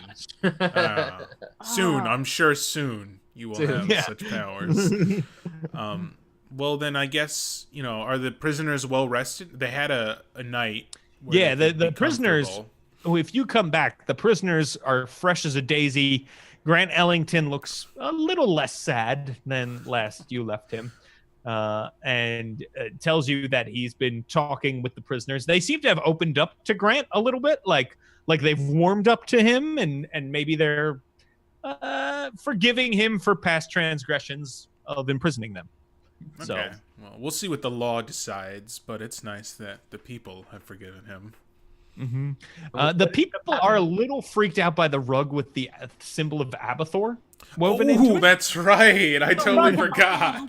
We were talking about how the cloak might be bad or the robes, but having a rug follow us around with the symbol on it is even worse. Mm-hmm. I think this is where we might have to part with Gorf. No, but listen, Gorf is learning how to rehabilitate from evil god, redeem and himself. yeah, you can't judge by what he looks like. You have to judge by what he does. And Gorf has been very helpful. Like she's saying this to kind of everybody, like the whole group of everyone. And it's nothing that a little bit of like a vat of dye would. I was gonna say either. So would Gorf mind if we changed his colors or something? I don't know how to. Orf is probably like lawful evil, so Gorf, you could ask Gorf, see what he says. Of course, yeah. Gorf, how loyal are you to Abathor exactly? Gorf turns tassels into like pseudo thumbs and gives a thumbs up. Thumbs up for Abathor. thumbs up. Tassels out for Abathor. Okay, Isabel doesn't know a lot about magic or anything, but does she get the sense that if they even took Gorf away from the ziggurat, that he would remain animated? It's a good question. You can make an Arcana check. Oh man, you guys excited to watch me fail this? Yeah, go fighter. You can do it. Anyone, of course, is welcome to make an Arcana check. So. Okay, but are we welcome to pass an Arcana check? Only the dice can decide. I got a 12.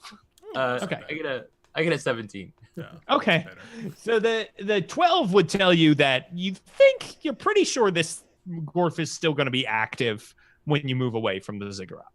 The 17 tells you that Gorf is an animated object that seems to have some personality, but for the most part, Gorf isn't really good or evil. It's probably been programmed to, magically programmed to listen to dwarves who worship Abathor. And so that is why Gorf is giving Abathor the thumbs up, and that is why Gorf is responding to Rain, who was speaking to it in Dwarvish first. Does seem like it understands Common as well, and will respond to people who have Common, but for the most part, it's used to being a servant of whoever. All right. Okay. I would like to offer a deal to Gorf. Gorf, if you let us, again, I don't paint over the symbol or something like that, I will hire the finest laundry person in all the land to give you such a shampooing, you will never forget it. Make a persuasion check with advantage. With advantage, thank you. I was gonna ask for It's it. like a massaging. I don't know. What do you give a 18? Okay. Gorf nods vigorously. All right. And then points to the holy symbol of Eldath. I was gonna say that let's do that. Torsten is wearing, and like points to that, and then points to its chest. Nice. Oh yeah, you want a new tattoo, Gorf? Is the symbol like sewn in, painted on? Is it like looks a woven iron-on? in, What is so it? You need to get someone to like undo and redo the weaving. Yeah. kind of. Or we could dump him if it's, well, I'm sure it is. Is it plant? Well, it doesn't matter. Never mind. SCA is coming out in me. I was like, what we could do is we could get a vat of indigo, and it's just like. So Torsten is now remembering that one of the reasons he wanted to go to this ziggurat and stuff was because he had heard that his mentor had been sent that way. Did we hear anything about that last time that I missed? No. But you know that your mentor is not among the prisoners. Do the prisoners No. have any of the prisoners seen her? So Callus Wandfinger, right, was your mentor. Mm-hmm. So when you ask about Callus, they say, oh, yes, Callus was taken away with the others to wherever they go, which you all know is the Star Elf Barrows now, which is sort of the final destination for prisoners. Okay, and that was on the east side of Tomar's Crossing, yeah. Tomar's So you Crossing. could I'm gonna go back there. technically, Tomar's Crossing could be on your way there. You don't need to stop I at was there. gonna say, yeah. Yeah, pass we have by. some prisoners now. How many prisoners were there? There are, I believe, a dozen with you, Plus Grant. and you have Grant Ellington. Right. But we do have, they left us the cart and the 2 horses and like some meager supplies, right? Yes. Yeah. We got They left you a cart and 2 horses and supplies to like make it back to Tomar's Crossing. And you also have within this room, there were some supplies that would probably be appreciated by the people of Tomar's, though you don't have to give it to them. You did We find have like a thing of trail rations. $1 jillion in gold. We do have a are lot of super gold rich, all of a sudden. For real. Yeah. I mean, nobody Let us has stuff. retire. End campaign. Yes. But in reality, who has stuff for us to buy? Like the problem, the most important thing here for the town to get is that, and she'll point to the giant chest of like 300 rations and she'll say that is worth more than all the gold we have found. We should get that back to Tomar's Crossing before we go off again. Yeah, for sure. Are there any seamstresses among the prisoners? Could someone sew on Gorf on the way back to Yeah, sure. Nice. There we is go. but however, they don't have the tools that they Oh. need. Thanks, James.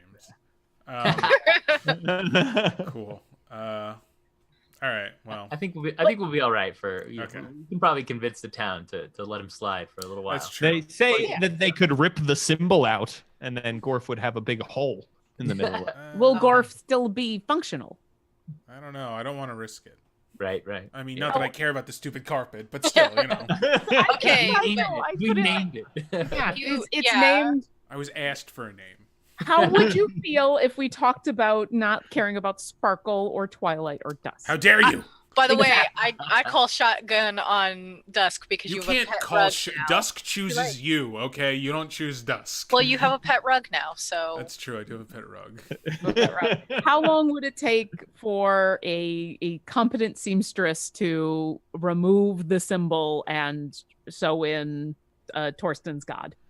The seamstress says, well, if I had my supplies and if I had my tools, I could probably do that in a matter of a week. All right. Okay. It's a pretty big rug. Yeah. So Sure.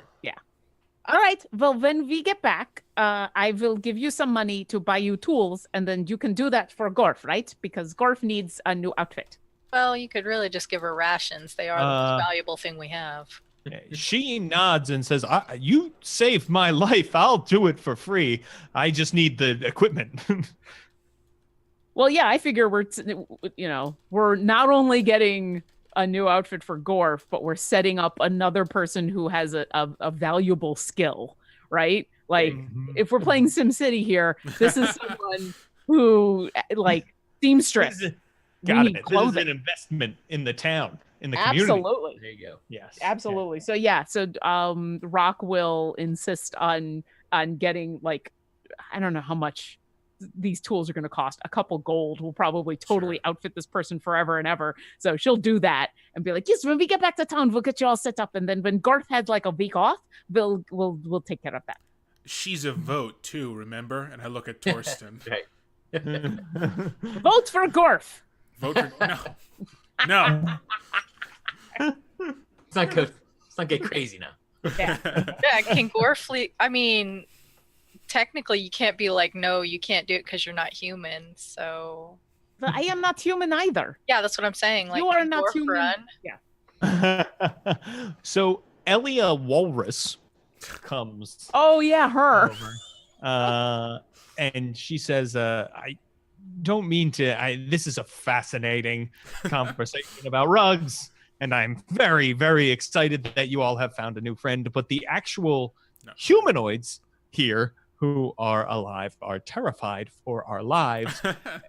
Is everything okay? Can we get going? Have you found what you needed to find in the upper levels?" Oh yeah, we killed all the bad guys and things. It's all safe up there. For a scout, you sure whine a lot. Burn, but warranted. Whew. What time of day is it? It is getting, so you all went sort of first thing in the morning, so it's probably maybe around early afternoon at this point. Cool. Yeah. All right. Let's go back. Before we leave, didn't it take us like a full 2 days to get out here? Yeah. It did. Okay. How long is it going to take for us to get from here back to Tomar's? Because we left from Fort Kickass. How long will it take us to get to Tomar's crossing? The better part of 3 days, probably. You'll make it there some point on the third day, a little later in the day. All right. Depending on when you leave. And what ended up happening with the ogre, the half ogre guy? So he is alive, and he took the bandits away with him. He sort of was like, well, now I'm leaving. And there was a long shaming session wherein he was shamed by Isabel and Rock. Nice. Basically, we made him feel guilty enough about going back to banditry to leave us a cart and some supplies and horses, but we couldn't and to not do the banditry in this area. It was about as far as we could get. His really disappointed aunts. Rock was very upset. Very funny. So yeah, I guess let's head gather. Back to Tomar's. Get our reward. Okay, so you load everybody up and you start making your way back to Tomar's crossing. The first day is pretty uneventful. You see more of those crazy mud dust storms off in the distance. None of them get too close to you. The second day, while you are traveling, you can see by the side of the road there is a small camp that is you can see like there are some tents set up and there are some people sitting around a cook fire at the center of these tents. They look to be humanoids. You can make them off in the distance. Are they armed? It does look like they are wearing swords on their hips. How many are there? There are about, let's see, there's 7 total of them. About what time of day is it? Is it like, would we be getting ready to camp ourselves, or do we still have multiple hours of travel time? So this is towards the end of the second day. So night is about to fall. Do we want to go say hi, see if we can join them for camp? More people means more safety. Yeah. Or see if they're going to cause trouble for us. Either way. I was going to say, you're very trusting, Rock. Yeah, can we... I just assume the best until I'm proven otherwise. Okay, sweetie. let's leave the cart and most of the prisoners, and then let's we can go examine. Also, the previous day as we were traveling, I wanted to do whatever I could to help if there were any of the prisoners that were injured or anything. Oh, sure. Yeah, you're able to help out and restore some people back to health because they are in a bad way. They were all starving. Some are malnourished, that sort of thing. So you're definitely able to help out with that. And you are able to see at a distance that it looks like all of these people are actually all wearing very similar purple robes. Bandits or cultists? That's what I think immediately. Do you want me to go scout ahead and go take a sneaky look? Team sneak. I can sneak. Let us sneak together. I immediately high five team sneak. Team sneak. Yep. As you do like a high five, you feel a tassel join you. Oh my gosh, a high 15. Yes. Yeah. Three-way team pull sneak. My hand away immediately. Rock is there. Is for all of it. Yes. And the rug like looks expectantly up at you, Rain, as if they want to join Team Sneak. All right. I mean, it hasn't made noise ever, right? It's never made it. No. It's a rug. No. It doesn't have a mouth. Yeah. It's a pretty silent rug. You can join Team Sneak. Do you fly quietly? Rock? Rug fly? No, you've only ever seen him crawl. Oh my god. Oh, I thought he flew. Sorry. Does he like stand up like the rug from Aladdin 2? Like he stands Yes. Oh, definitely able to like stand up and manipulate and can walk, waddle sort of. No. I guess I picture this thing like hovering like a few inches I thought off it flew the ground. too. Like, oh, wow. I've been imagining him walking like the rug from Aladdin. Right. No, it like inchworms along, Oh, okay. On its stomach. Nice. It must be filthy. Maybe we have we have it stay behind and I imagine a hasty escape. Old Gorf here might not be the best guy on the team. So honorary member of Team Stealth, but gonna stay behind on this mission. Gorf slowly slinks away, tassels hung in chain, Charlie and goes Brown to join music. Isabel. Sort of snuggles up next to Isabel. Oh, gross. Yay. Like a dog kind of looking for comfort, when they nuzzle their head into your hand. Oh. Yes, Isabel will like roll him up and put him across her lap like a lap dog that's definitely not lap dog sized. Yeah. Right, exactly. That is adorable. A Great Dane that thinks it's a Pomeranian. All right, I'll go high, you go low. Yeah. All right, let's stealth up to these guys and take a good look. Okay. I got a 20, dirty 20. I got an 8. Okay. I rolled like shit.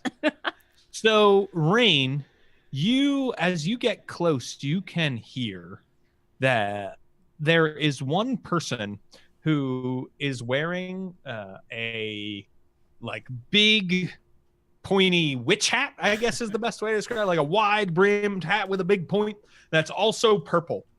And she is standing with her arms open, and you see she's leading these people in prayer. And they are praying to someone named Gar Tolrak. Okie doke. Can I do a religion check? Is that a god? Yeah, I can tell you without making the check that you've never heard of Gar Tolrak. You could make a history check. I will do so. I have rolled an 8. Okay. Yeah, you don't know anything about this. And this woman is, sort of has her head craned up and is looking up at the sky. And you hear her say, Gartlerak has sent us something to eat. Grab your bows. We will end there. For Oh, all right. So you can tell she's looking at Rock. Flying. Okay. If I can tell she's looking at me, my answer will immediately be, I am not a chicken. Stop that. This is not the first time that's happened. So thank you everyone for playing, and thank you for watching the Demonplague. I really appreciate it. We are doing 2 giveaways, count them, 2 giveaways today. So if you want a chance to win, go ahead and enter right now into the chat !spooky for a chance to win. You need to be in the DSPN Twitch chat for this to work, for our bot to pick you up. So go ahead, enter that right now, and we will see who wins some PDFs at the end of this. I believe if you've already won, you can't win again. Is that right, Rudy? Yeah, I think we're going to be doing that just so new people can win. Yes, yeah, we may. That may be something we lift later on, but for now, yeah, that's definitely, we want to cycle in new folks. So go ahead, if you haven't done that already during the course of the adventure, do it, and you can do it again for good measure if you like. And in the meantime, while that's happening, let's see, where can people find you, TK? Sorry, I was updating the notes. It's me, it's TK. I write spooky stories on the internet. So if you like that, you can go to tkjwrites.com, or you can go to TK Joins the Fray on Twitter. Tuesdays, I'm here. Wednesdays, I'm at the WebDM Twitch channel. And Hell's Bells is actually over now. So, starting tomorrow, the Samhain comic. It is a comic that focuses on Strix's time in Barovia. Somebody did ask me earlier why we chose the name Samhain. It's because I'm a practitioner, and it has been inspired by my own grief journey. So just to get that out of the way, that's a thing. But that is going to become available tomorrow, that comic that I did with Kayla Klein. And we will have that information on our Twitter. On Fridays, look for me on tabletoptest.com. We are closing up horror-themed storytelling for newer DMs this month. So we're closing up with ending, like how to end a horror-themed campaign satisfactorily, and aftercare. Oh, nice. That's awesome. That's really, really cool. Can't wait to check that out. Where can people find you, Lauren?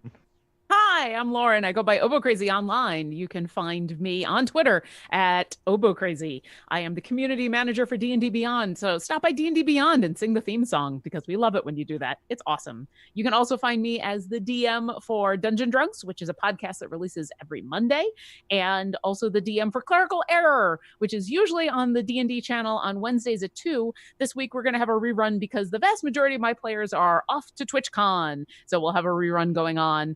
But definitely stop on by. This week, I'll be in the chat. We'll be replaying last week's episode, and I'll be chatting with people. And if you happen to be in the Seattle area, the reason I'm not going to be at TwitchCon is I'm playing in the Pacific Northwest Ballet's performance of Dracula. Come see a Dracula ballet this weekend, and you'll hear me in the pit. Super fun.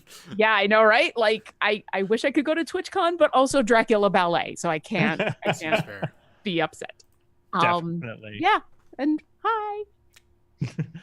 Robert, where can people find you? Yeah, you can find me on Twitter. I'm at Radu76. You can find me on Facebook. Come talk about D&D 5th edition with me and 130,000 other people in the D&D 5th edition Facebook group. Also check out Espergenesis, and a project I've been working on for a while is Scavenger. It's a 5th edition kind of post-apocalyptic sort of game, fantasy post-apocalyptic. So check that out. We just started Facebook and Twitter and all that stuff, so you can search for Scavenger World, and find it there. Awesome. That sounds great. And Rudy, where can people find you? Hey, I'm on Twitter at Rudy Basso. Hey, I'm a stretch goal for a Kickstarter. It's for an RPG/co-op game called mission accomplished. So check it out. It's a lot of fun. There's an actual play of it going right now on the feed DSPN Presents, which is one of the podcasts on the Don't Split the Podcast Network. Don't Split the Podcast Network.com for more info and a lot of great shows. Also, James and I are going to be at a Catacon, which is the 8th through 11th of November. We are going to be running a 3-table epic. I think it is actually sold out, so hopefully if you signed up, we'll see you there. And if not, I don't know, maybe someone won't show up and you can play too. I don't know. No Maybe we'll run it at midnight. No, we'll be in bed because we're old. Definitely. But yeah, I am super looking forward to that. You can find me at all the same places as Rudy, except my Twitter is James Introcaso, and I have a blog, worldbuilderblog.com, that you can check out. I'm also a stretch goal for a Kickstarter this week. So Kobold presses the Old Margrave Kickstarter. It's a 5th edition Kickstarter. You can buy PDF version, you can get a hardback version, you can get a Fantasy Grounds or Roll20 version. So go check that out. I am contributing monsters to the book if another like $102,000, not 102,000, just $2,000 are contributed. There's 3 days to go, so go check that out. And now let's give away some stuff, shall we? Let's. So this is for a copy of the Demonplague, the level 1 through 20 adventure we are playing through right now that you just saw us play some of. So let's give away a copy of that. Who shall it be? Velis Veridi. Congratulations. You are the winner. Congratulations, Velis Veridi. And now, something very excited. TK, we're going to give away a copy of your comic. So let us see who will get a copy of TK's comic. Stabby Rogue Games. Congratulations. Hey. Excellent. So what we will need from you is your email addresses. Rudy I will message you on Twitch chat for your Rudy will message you. We don't expect you to share it publicly. Don't write it in chat. And other than that, if you've been loving this, please click follow on the Don't Split the Podcast Network Twitch channel. And you can check this out. This has a podcast feed. This is on YouTube if you want to catch up. So there's all kinds of great ways to stay in touch with all of the people here who are wonderful, amazing players who I love with all of my heart. And there are all kinds of great ways to stay in touch with the show. Other than that, thank you so much. Join us next week where we'll be giving away more prizes, and maybe there will be a gelatinous cube. Always. There's always one around the corner. No more. So we will see you later, and don't let the demons bite. Bye.